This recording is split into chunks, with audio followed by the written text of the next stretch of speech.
Ready start.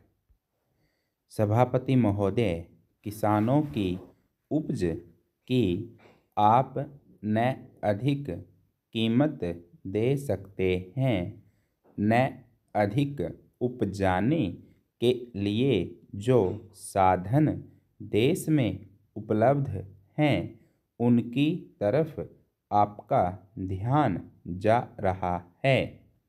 जो कुछ आप कर रहे हैं उससे कोई अच्छा भविष्य नज़र नहीं आ रहा है। मैं यही कहना चाहता हूँ कि आप देखें कि आपके कार्यक्रम में कहाँ त्रुटि है, कहाँ कमी है। आपने कर लगा रखे हैं। आपने जो कर लगाए हैं वे तो लगाए ही हैं। हमारे प्रदेश में तो ज़मीन पर 25% ज़्यादा कर भी लगा दिया गया है। इतना बोझ अगर किसान पर होगा तो उसकी कमर टूट जाएगी। वह पहले से टूटी जा रही है, लेकिन वे इन करों को देने के लिए भी तैयार हैं। यदि आप उस तरह के साधन उन किसानों के लिए तैयार करें। हमारे उत्तर प्रदेश के कुछ ज़िले हैं, पूर्वी ज़िले हैं, जहाँ पर बहुत बुरी स्थिति है। हमारे सदन के एक सदस्य ने रो रो कर आपको यह बताया था कि वहाँ लोगों को 2 रुपये मजदूरी में मिलता है। इतनी ही एक दिन की उनकी मजदूरी है। सरकार ने एक आयोग की नियुक्ति की थी ताकि वहाँ पर कुछ विकास के कार्य किए जाएं। वह योजना अब खटाई में पड़ गई है।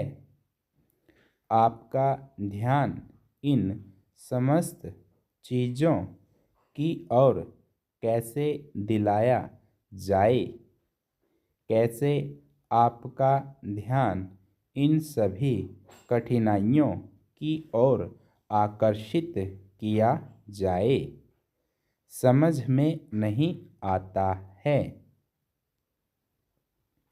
यातायात के साधनों की स्थिति यह है कि ट्रेनों में दूसरे दर्जे में भीड़ भाड़ का कोई ठिकाना नहीं है, उसकी कोई सीमा नहीं है। हर रोज़ ऐसा मालूम पड़ता है कि कोई मेला चल रहा है। आपके पास अच्छे इंजन हैं, अच्छे गति वाले इंजन हैं, लाइन भी अच्छी हैं, तो क्यों नहीं दूसरे दर्जे के अधिक डिब्बे लगाए जाते हैं। लोगों को कुछ सुविधा मिल जाए, वह काम नहीं किया जा रहा है।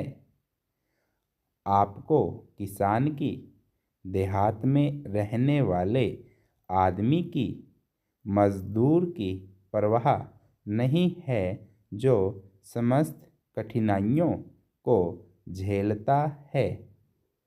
आपके सारे कार्यक्रम को पूरा करने की उसमें कहाँ से शक्ति आएगी, कैसे वे अधिक अन्न उपजाकर आपको दे सकेंगे।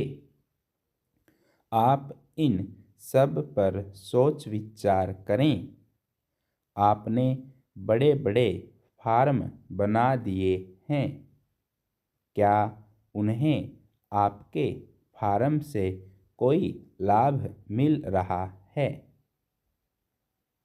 सभापति महोदय, सरकार ने कई कृषि फार्म खोले हैं। क्या ये फार्म घाटे में नहीं चल रहे हैं? अगर सारे खर्च जोड़ दिए जाएं, बड़े बड़े अधिकारियों के वेतन जोड़ दिए जाएं, तो पता चलेगा कि सारे ये कृषि फार्म घाटे में चल रहे हैं। क्या इसी तरह से आप सारे किसानों को घाटे पर खेती करने के लिए मजबूर करेंगे? जिस क्षेत्र से मैं आता हूँ, वहाँ एक पुल बना है। मैंने 10 वर्ष तक अपनी विधानसभा में इस पुल के लिए कोशिश की है। जिस दिन से मैं यहाँ आया हूँ, बराबर उसकी चर्चा करता आ रहा हूँ, बराबर कोशिश कर रहा हूँ। मैं कहता हूँ कि गंगा पर वह पुल बने। उस पुल को बनाने का आश्वासन भी मिला था। एक प्रश्न के लिखित उत्तर में यह जवाब दिया गया था। यह कहा गया था कि इसको हाथ में लिया जाएगा। अब मालूम हुआ है कि इस योजना को उठाकर ताक पर रख दिया गया है और यह पुल नहीं बनेगा। इन लोगों ने क्या कसूर किया है, यह मैं आपसे जानना चाहता हूँ। हमारे क्षेत्र के लोगों ने पाकिस्तान की लड़ाई में सरकार को हर तरह का सहयोग दिया था, हर तरह की सहायता दी थी। हमारे यहाँ के नौजवान भी मोर्चे पर जाकर डटे। जिस समय पाकिस्तान के साथ हमारा युद्ध चल रहा था, तो कहीं कोई बात नहीं थी। अन्न की कमी कहीं नहीं थी। अन्न की कमी भी हमारे विरोधी साथी पैदा करते हैं, जो यह चाहते हैं कि सरकार असफल हो जाए। ये लोग जो कहते हैं उसको आप समझें। एक तरफ तो हमारे मित्र की बात है जो देश के बड़े बड़े शहरों में दंगे करवाते हैं, दूसरी तरफ हम हैं जो कि इनकी बातों को नहीं समझ पाते।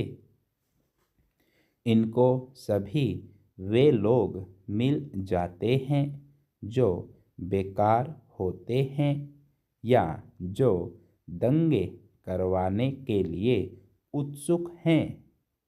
इसलिए सरकार का इन सारी चीज़ों की तरफ ध्यान जाना चाहिए और उसको सोचना चाहिए कि क्या तरीका इन सब से बचने का हो सकता है। एक ही तरीका हो सकता है कि इस देश में हर आदमी को काम मिले। देहात में लोगों को करने के लिए काम मिले और खादी कमीशन की जो योजना है और जो कि एक अच्छी योजना है, वह ठीक तरह से चले। सौभाग्य से मैं आर्य समाज संगठन से संबंध रखता हूँ। स्टॉप।